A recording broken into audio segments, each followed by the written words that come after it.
Capítulo 21. Influência do meio. 231. 1. O meio no qual se encontra o médium exerce alguma influência sobre as manifestações? Todos os espíritos que rodeiam o médium o ajudam no bem como no mal. 2. Os espíritos superiores não podem triunfar da má vontade do espírito encarnado que lhe serve de intérprete e daqueles que o cercam?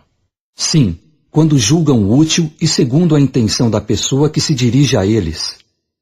Já o dissemos, os espíritos, os mais elevados, podem algumas vezes se comunicar por um favor especial, malgrado a imperfeição do médium e do meio. Mas então, estes permanecem completamente estranhos a isso. 3. Os espíritos superiores procuram conduzir as reuniões fúteis a ideias mais sérias.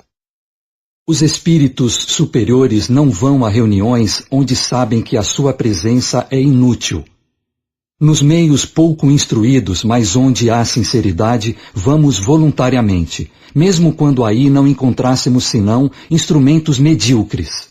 Mas, nos meios instruídos onde a ironia domina, não vamos. Ali é preciso falar aos olhos e aos ouvidos. É o papel dos espíritos batedores e zombeteiros. É bom que as pessoas que se gabam de sua ciência sejam humilhadas pelos espíritos menos sábios e menos avançados. 4. O acesso às reuniões sérias está interditado aos espíritos inferiores? Não. Algumas vezes aí ficam, a fim de aproveitarem os ensinamentos que vos são dados, mas se calam como estouvados em assembleia de sábios. 232. Seria um erro crer que é preciso ser médium para atrair a si os seres do mundo invisível. O espaço deles está povoado.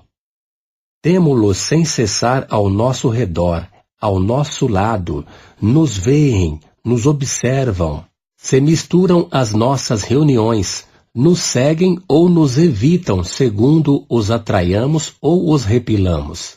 A faculdade medianímica nada é para isso. Não é senão um meio de comunicação.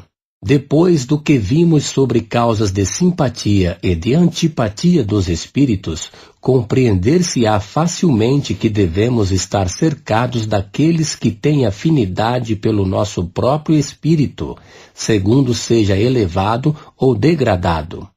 Consideremos agora o estado moral do nosso globo, e se compreenderá qual é o gênero de espíritos que deve dominar entre os espíritos errantes.